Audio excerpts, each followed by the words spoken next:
Hello everyone, welcome to the PinkUn.com Norwich City podcast and live on Facebook from the gorgeous surroundings of Peterborough Services, where we've set up this incredibly illustrious set which Mustard TV would have been very proud of. Hello, I'm Michael Bailey. You obviously won't be able to see that if you're on if you're listening to it on the podcast, but check out the PinkUn Facebook page. I'm Michael Bailey. I'm with Paddy, Davitt and David Freezer here, and we're going to check through what has been a very decent 18 hours or so. Time's got away from me, but Norwich City, of course, winning 1-0 at Middlesbrough in the Championship, a result that we probably would have thought would have been beyond them by the end of August, but nothing's very similar to how it was at the end of August, is it really, Paddy? Forget everything you knew about Norwich over the last 12 months. This isn't the same Norwich, although it's almost the reverse of an Alex Neil. Can't defend, could score. This lot can defend, no doubt about it now. We'll get into the records, the stats, the minutes, the hours since they last conceded a Championship goal. It's probably a bit churlish to say, a little bit concerning at the top end of the pitch, but I think we should go positive with this. I think the base is there now. You can make sweeping generalisations after one or two games. I think after 5 games where you haven't conceded a goal, and you've gone to Sheffield United, you've gone to Middlesbrough now, two sides who've started the season well. Middlesbrough, embarrassment of riches, to quote Cameron Jerome, and Norwich have prevailed in both occasions.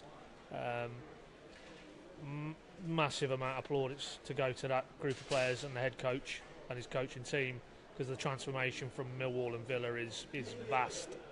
And let's hope they can just roll on now to Reading, get a good result there, and this international break will be far more pleasant than the previous one. Yeah, which wouldn't be too difficult, admittedly. We should go through the records then, shall we? It's 5 clean sheets on the trot. You worked out how many minutes it was? 468 and counting, not including stoppage time. I mean, we're a long way off from football records and all that sort of stuff, but for a Norwich side that conceded 8 goals in two away games in the league, Dave. Yeah, very impressive, isn't it? I mean, we did our team news video on Facebook Live beforehand, didn't we? And none of us were brave enough to predict a win, let alone another clean sheet. So I think a draw was pushing it at times. Yeah, I think you asked me, would I take a 0-0 draw, and I said absolutely. So yeah, very impressive again. They just feel like they're clicking at the moment. You know, it wasn't a perfect performance. Again, none of these performances have been perfect, obviously, because they're wins by such narrow margins, but they're earning their luck almost at the moment, because they are working very, very hard to get over the line in these games, and they did have to cling on towards the end. Britta Sombalonga could have had a hat-trick on another day, but they did enough to knock him out of his stride. Angus Gunn was in the right places at the right time. Christoph Zimmermann again was superb at the back. I'd say he's probably playing better than Tim Closer at the moment, and Tim Closer is still yet to concede a goal while he's been on the pitch this season, so that's nearly 6 games. So yeah, things just feel like they're going Norwich's way for once at the moment, don't they? They do. Likewise, Tom Tribal as well, yet to concede a goal, which is fairly nuts. I mean, you kind of mentioned it, Paddy. I was thinking about this. Norwich have obviously had a few issues at home in terms of scoring goals, and you know, away it's only sort of 1 goal, but for some reason it feels like it's going to be easier to sort out those goal-scoring issues than the issues they had defensively, where you looked at it and thought, goodness me, this is hopeless. And when you think that, you know, they've done it recently without really Nelson Oliveira being fit, and, you know, come November, December, January time, they will have Alex Pritchard back in the fold too.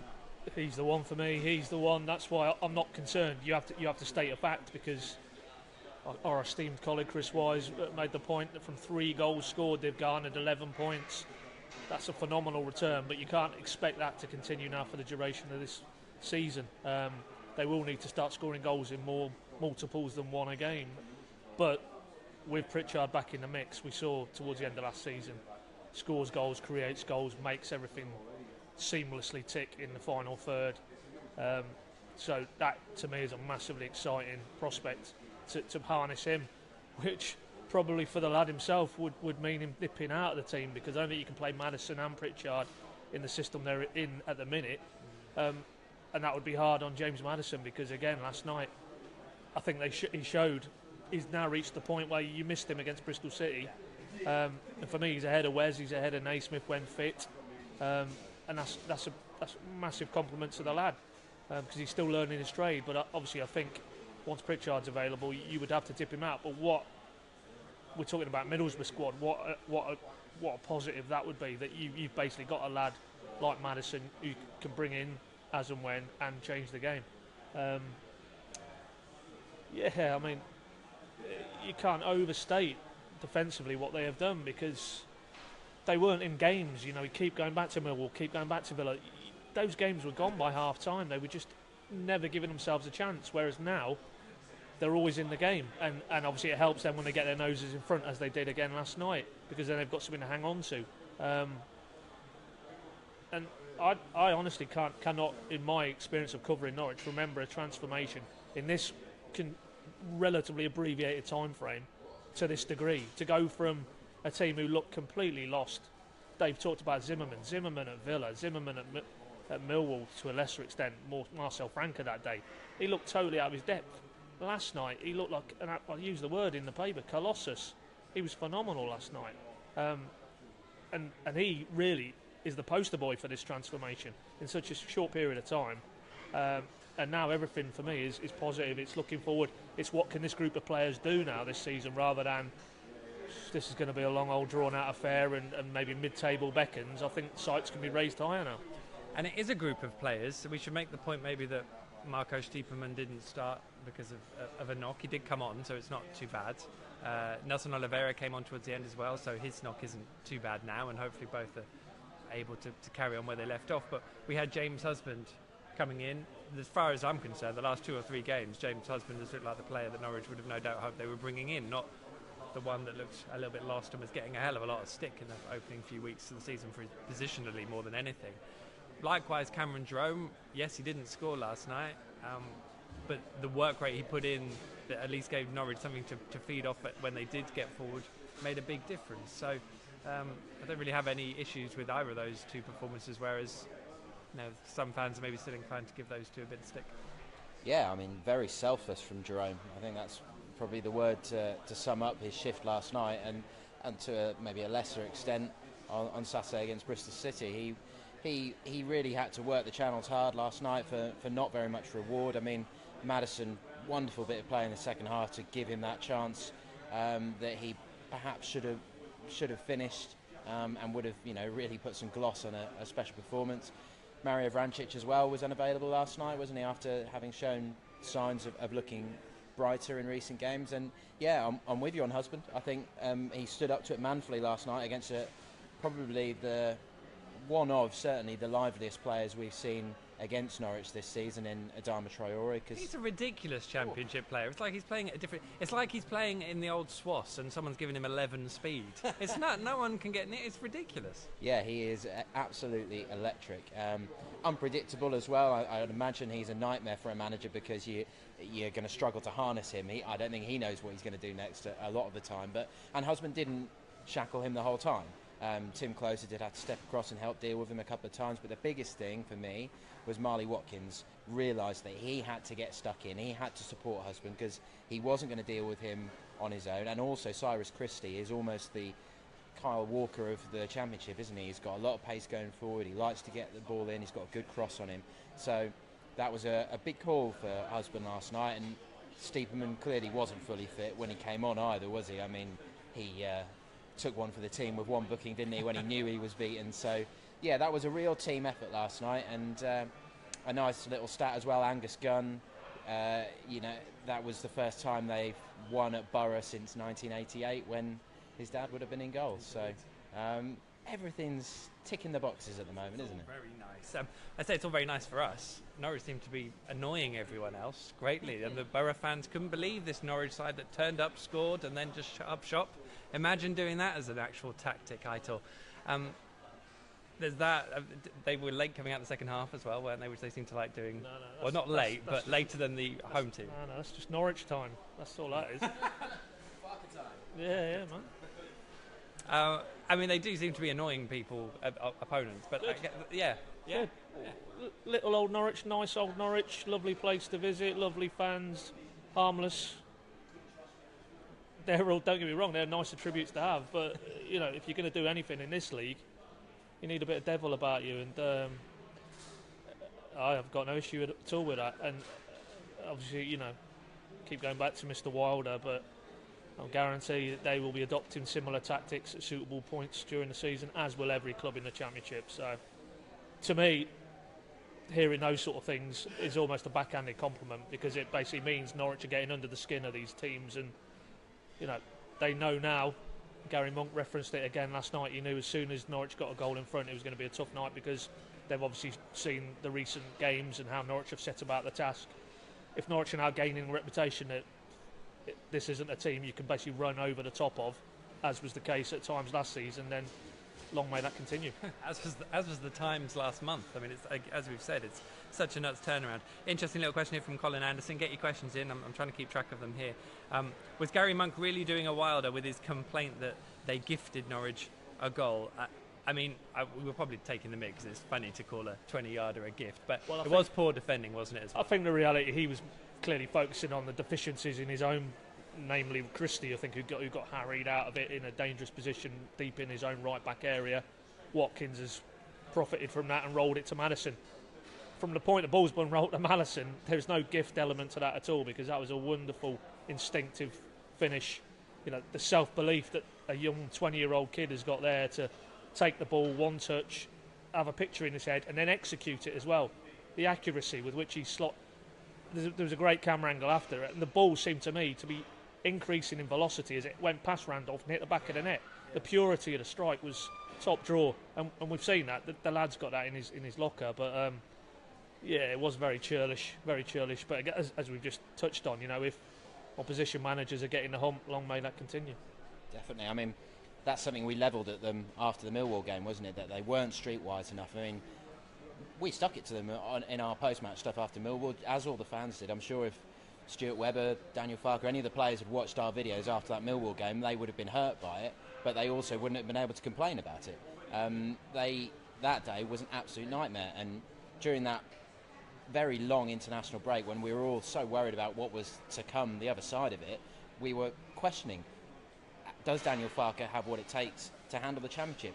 Is the step up from handling Borussia Dortmund's B team in the 4th division in Germany, or the 4th tier in Germany, too much of a step up?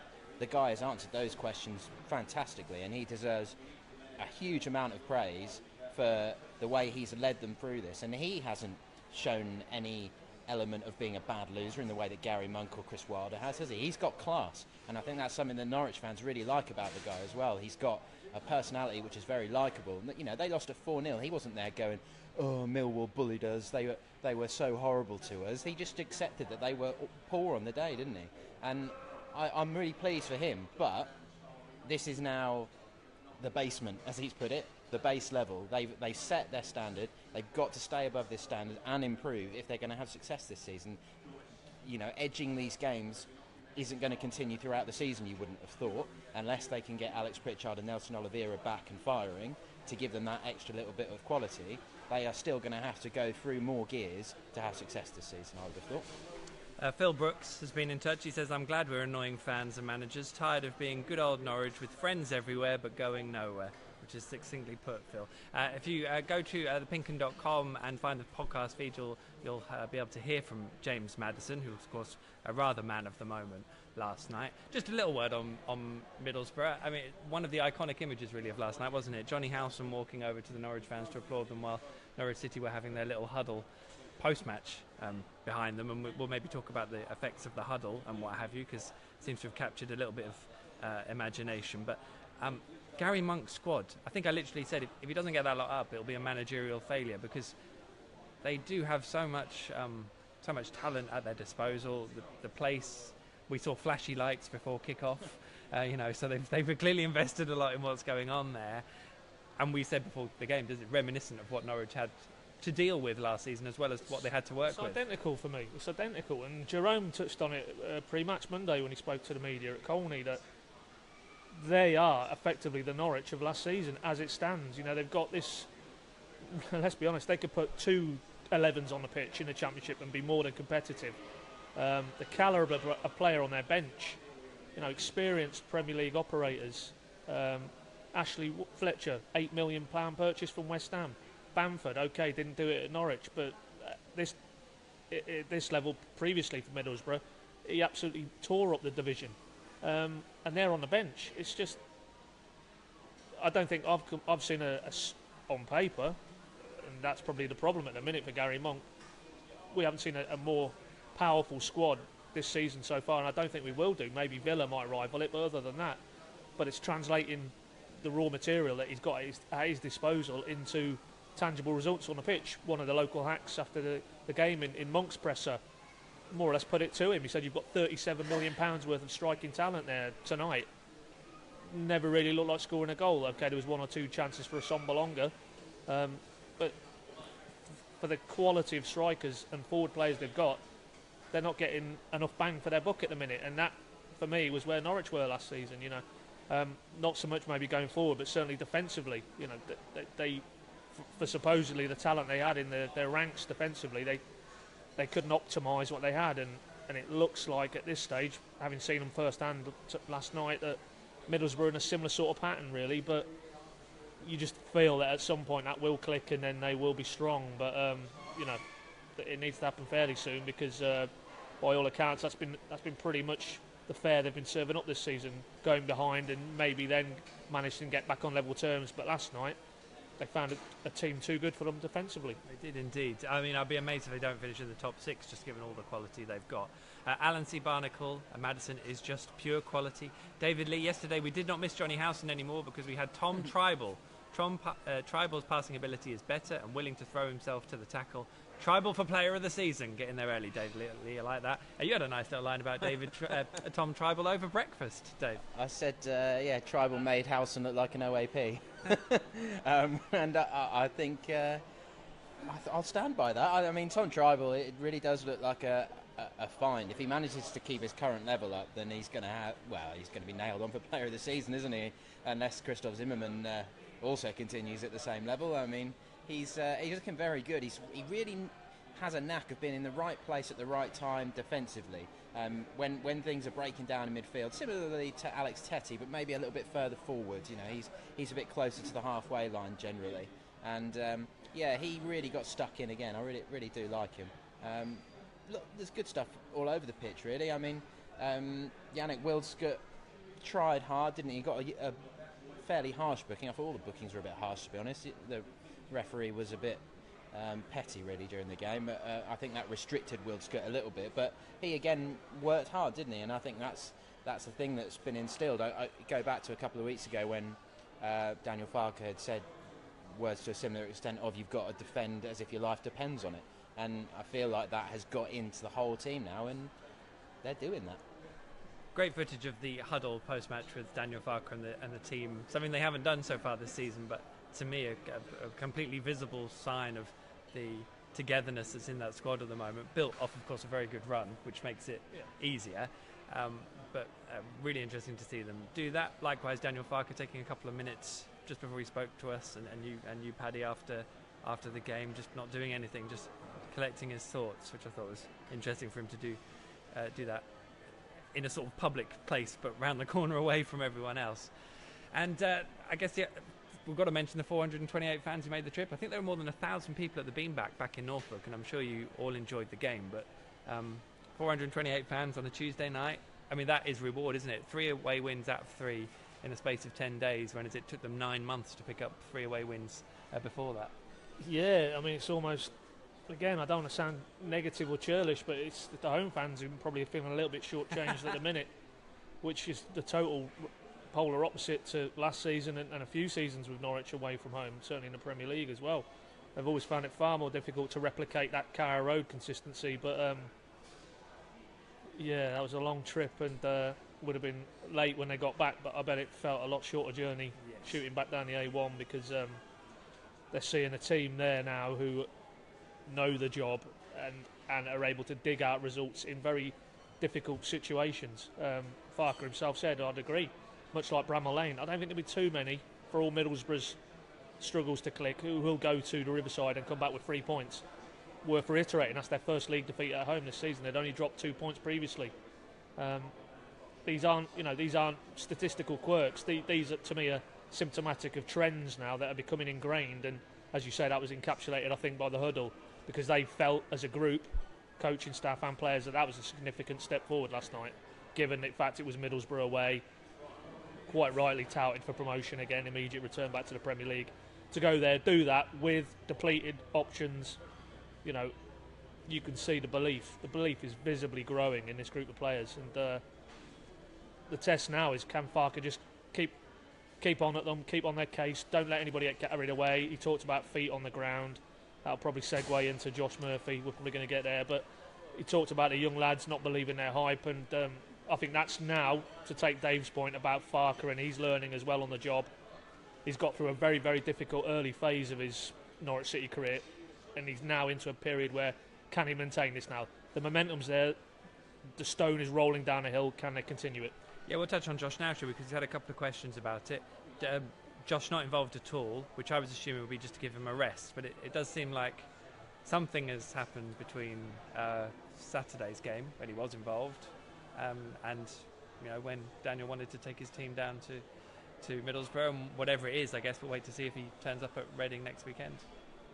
Yeah. I mean, do you want to just touch on what Daniel said? Well, basically, yeah, I mean, people have probably seen the video now, it's up on our websites.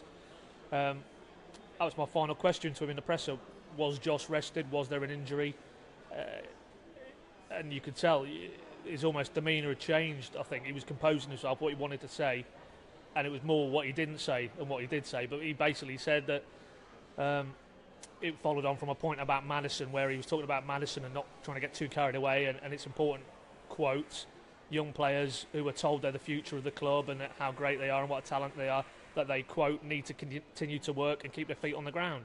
And then he referenced that more or less in his reply about Josh, that, as I said previously in a previous answer, players need to keep their feet on the ground, and if they don't, I will make sure they do. So you only can read through the lines of what's gone on. Whether he'll elaborate further maybe when we speak to him prior to the Reading game or not, I don't know.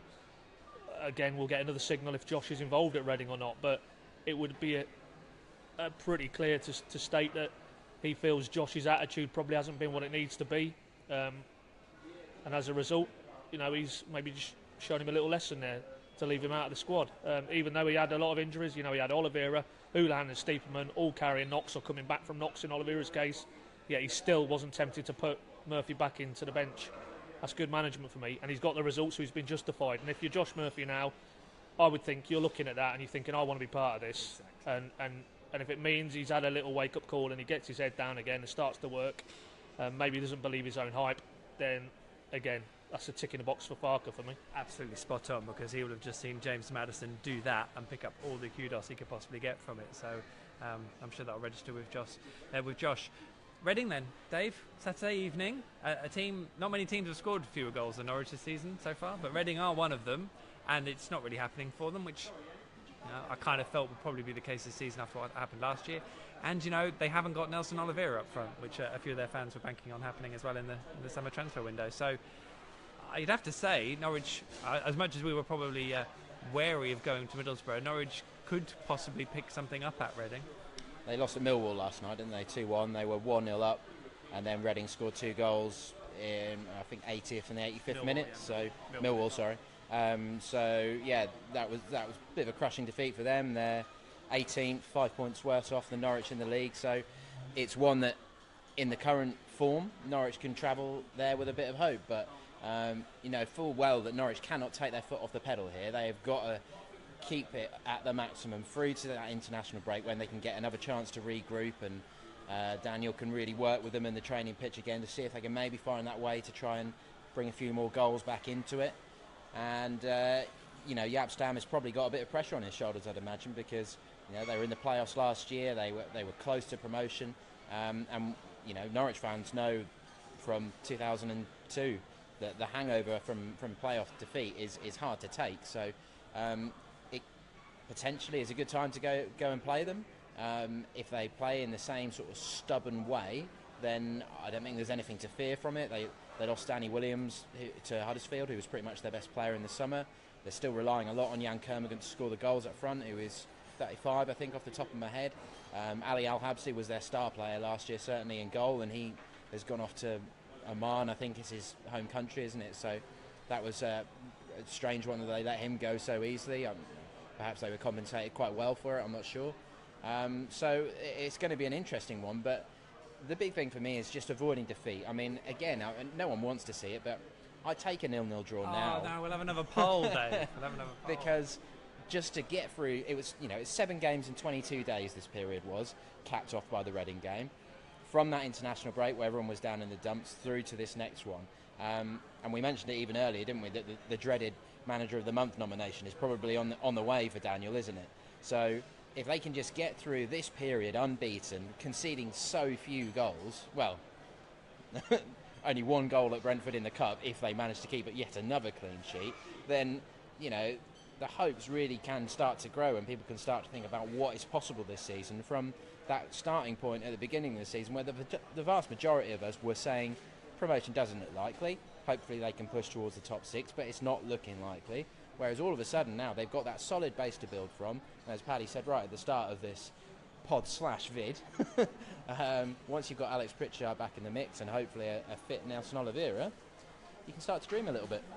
We're sat in front of a massive glass window. It's absolutely boiling up here. So we're all sweating ourselves off, which is good because we probably had a decent sized breakfast. But let's just go. One of no comment. So a couple of quick messages before we go. Paul Chesterton, esteemed photographer. Fans were awesome second half. Sat in front of them and they sang the whole way through. He would know. He was literally always right in front of the away fans. I'm sure he's raving about Cameron Jerome's performance as well, wasn't he? Must have been. He's a big fan of Cameron Jerome now, PC. I'm sure he was. I hope you got home safe, Paul. James Copland, hello from New York, chaps. Well, hello to you, James. Hope it's lovely over in New York. Hello from Peterborough Services. Just as illustrious. And one more, just a final question to dissect, shall we? James Messenger, thanks for your question, James. Which new signing do you think brings the most personality to the dressing room? Christoph Zimmermann, I've noticed, wears glasses. There you go. Away from the pitch. Not on the pitch yet. Had things kept going the way they were going, he might have had to start wearing them on the pitch, but fortunately they've improved. Yeah, he's definitely a big personality, isn't he? I mean, Zimbo seems to be the name which is spreading. Tim Closer had that wonderful line in the club's video with his where he just laughed for 5 minutes, didn't they? What was it? Zimbo eats because he needs to. Wildska eats because he likes to. Bit harsh on Yannick, I thought that one. Yeah, but that shows there's that little bit of camaraderie in there, doesn't it? And it doesn't feel like there's any sort of German cliques sort of evolving, which I'm sure is something that Daniel is very keen to make sure doesn't happen. Angus Gunn seems quite a big personality as well. Him and Josh Murphy obviously know each other very well, don't they? I would have said the biggest personality, you're probably looking at Closer and Zimmerman, aren't you? Which is not bad to have. You two centre-backs and Closer is showing leadership at the moment. I remember asking Daniel actually about how the difficulties in keeping everyone together as a group rather than splitting all up, and he said it was a proper challenge, which I thought was quite honest of him. Well, Tim Closer's personality seemed, I hate to bring the name up, but it seemed to be too much for Alex Neil to handle, didn't it? He didn't like Tim Closer's big personality. When we did that poll at the start of last season, when the fans overwhelmingly said Tim Closer should be made captain, Alex laughed it off and said something like, "Oh, you don't see what Tim's like behind the scenes." So Daniel has embraced him. He's a 29-year-old. He's not some young buck who hasn't done anything. He's played Champions League for Wolfsburg. So the guy has now embraced what he should be for Norwich City, and long may it continue. It's all right, Dave. You'll get to ask Alec himself when he comes down in November. Pad, personality? Yeah, in the whole group, and I wouldn't disagree because that's, we can see he is larger than life. I would just like to give a special mention to Ivo Pinto in this run, because there's a guy who's been given the captain's armband, and he's more or less the fall guy then. If this had continued on its merry way in a negative curve, then the lads who've been here before, and obviously Russell Martin's been subjected to this, he would have been in the firing line, because the same issues and accusations, if you want, they're always thrown at Russell Martin and the older guys about lack of leadership when the results aren't going as they should do. If that is the case, then the reverse is true for me. And Ivo Pinto isn't a baller. You can see that on the pitch. He leads by example, but you can't underestimate what he's done. And talking to the huddle, there was a great hug between him and Farker, so you can tell Farker, to me, relies on him heavily, not just in terms of his footballing ability. We all know about that. but just in terms of the personality he is, and I could see him within a dressing room being a very good bonding influence, and he seems to have grown into the captaincy, because I don't think we would have necessarily seen him as captaincy material, and captains come in all shapes and sizes, but he certainly seems to be leading that group of men to some impressive consistency. Spot on. I think we're done. Thanks, gentlemen. Thanks, Dave. Thanks, Paddy. Thanks all for watching and for listening, of course. Last mention to Angus Gunn. 5 clean sheets on a trot for a man who hadn't played any first-team football before he came here. Phenomenal stuff. Don't forget PinkUn.com for all the analysis and reaction that we've got left. I don't know if there is much left, but whatever it is will be there. And, of course, we'll all start building up again to Saturday evening's game, 5:30 kickoff at Reading, and we'll all be at the Madge Stad to follow the proceedings there. And if you're going to be watching it on Sky, then we can be your second screen and your second set of eyes. Thanks, everyone. You're going to turn it off, Dave? Top work. Thanks, everyone. Goodbye.